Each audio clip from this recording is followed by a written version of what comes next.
तो जस्टिस यशवंत वर्मा क्या अब सदन के अंदर गिड़गिड़ाएंगे? क्या वहाँ पर जो है अब ये कांपते नजर आएंगे?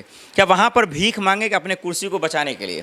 क्योंकि इनके खिलाफ में सिर्फ एक दो लोग नहीं दर्शकों, हजारों लोग आए, लेकिन इनको लगा कि हम कानून से बड़े हैं, हम संविधान से बड़े हैं, हम लोकतंत्र से बड़े हैं, हम सुप्रीम कोर्ट से बड़े हैं, हम हर जगह से जीत जाएंगे, हमको कोई नहीं बचा पाएगा, हमारी कुर्सी कोई नहीं छीन पाएगा। लेकिन अब महोदय क्या करेंगे? अब तो सुप्रीम कोर्ट से झटका लग गया आपको। अब तो ना आपको कपिल सिब्बल बचाएंगे, ना सिघवी साहब बचाएंगे, जो 14 वकीलों की फौज आपने उतार दी, ना आपको वो बचाएंगे। अब आप करेंगे क्या? अब तो महाभियोग आपके खिलाफ आएगा, क्योंकि महाभियोग के लिए अब रास्ता क्लियर हो गया।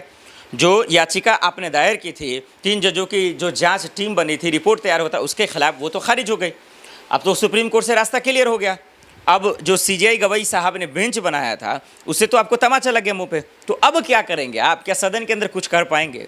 क्या अब जो मोदी जी के मंत्री किरण रिजिजू साहब ने कहा था कि महाभियोग आएगा, अब तो वो आएगा, अब तो आप बच नहीं पाएंगे।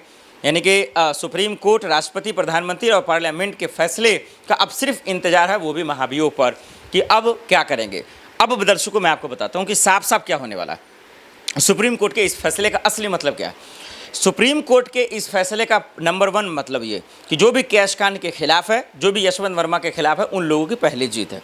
नंबर 2 कि अब उनकी कुर्सी छीनने में कोई मायका लाल बचा नहीं सकता है। नंबर 3 ये बातें हैं कि जिस लोगों ने अपना त्याग दिया, अपनी कुर्बानियाँ दी, इनके खिलाफ बोलने के लिए आवाज़ें उठाई, जैसे कि पूर्व उपराष्ट्रपति धनखड़ साहब हो जो, या फिर महमूद पराचा साहब हो, या तमाम हमारे जैसे पत्रकार जो सवाल उठा, उन सब की जीत है।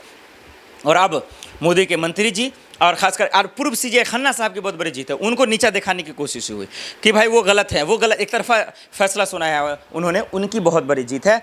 और यही वजह है। और bar association, Allahabad high court के बार एसोसिएशन ने कहा कि नहीं भाई, तबादला भी नहीं होगा, वो यहाँ नहीं आएंगे, वो उनका ट्रांसफ़र नहीं होना चाहिए, वो गलत पाए गए हैं, कैश कांड हुआ है, उसकी सच जब तक सामने नहीं आ जाए तब तक ऐसा नहीं होगा। लेकिन यहाँ तो ज़बरदस्ती होती है, यहाँ तो सरकार में बैठे लोग बेईमानी करते हैं, नाइंसाफ़ी करते हैं, और उनका तुरंत ट्रांसफ़र हो गया। तो बहुत ये पेचीदा मामला था, और उस पर शुक्र मनाएं पूर्व सीजीआई खन्ना साहब का कि उन्होंने संज्ञान में लिया और ये चीज़ें लोगों के सामने आ पाई। तो अब दर्शकों ये होगा, ये हुई, अब ये होगा कि महाभियोग आएगा। महाभियोग में दरअसल जो है सांसदों ने हस्ताक्षर पहले ही कर चुके हैं, सिग्नेचर कर चुके हैं, सहमति मिल चुकी है। किरण रिजिजू साहब जो सरकार कैबिनेट, मोदी सरकार के कैबिनेट के मंत्री हैं, और तमाम विपक्षी दलों के सांसदों ने भी कर दिया है। तो सहमति पूरी तरह से तैयार है। अब सिर्फ फैसला सुनाना है। ओम बिरला जी का फैसला आएगा, और अब जो है दूध का दूध पानी का पानी हो जाएगा। इनकी कुर्सी जाएगी, इनको जज पद से हटना पड़ेगा, जस्टिस यशवंत वर्मा को, और जेल भी जाएंगे, गिरफ्तार भी होंगे, कोई इनको बचा नहीं सकता। और कैश कांड का जो असली सच है वो आएगा कि ये पैसा किसका था, इतने पैसे उनके पास कैसे आए, चाहे करोड़ रुपए था, अरबों था, खरबों था, जो भी पैसा था, वो अब दूध का दूध पानी का पानी हो जाएगा। और बेसब्री से जो लोग इस मसले को लेकर समझना चाहते, परखना चाह रहे थे, वो अब सामने आ जाएगा। ज़्यादा देर आए दुरुस्त है, कहते हैं ना, वो ही हुआ आज। कहीं ना कहीं ये मामला पेचीदा हुआ, लंबा खींचा कोर्ट में, लेकिन लोगों के सामने आ गया कि कैश कांड का असली सच क्या है। जिस तरीके से सुप्रीम कोर्ट बार बार फटकार लगा रहा है, उससे तो पता चल गया कि ये दोषी हैं, और पूर्व सीजीआई खन्ना साहब तो कह ही चुके हैं। उस लिहाज से नैतिकता के तौर पर इनको कुर्सी छोड़ देनी चाहिए, पद से हट जाना चाहिए। लेकिन हमारा आप जानते हैं कि कुर्सी की मलाई का नशा कितना ख़राब है, उनका अफीम ये चाट चुके हैं, और यही वजह है कि कुर्सी छोड़ना नहीं चाहते हैं।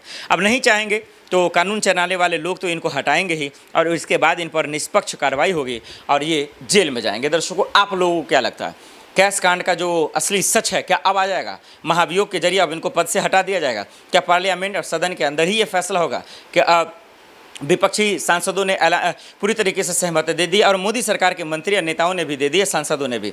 अब सुप्रीम कोर्ट ने फटकार भी लगा दिया कि कपिल सिब्बल और सिघवी क्या अब भी बचा सकते हैं? जो 14 वकील थे, क्या वो भी बचा सकते हैं? हमें कमेंट कर ज़रूर बताइएगा।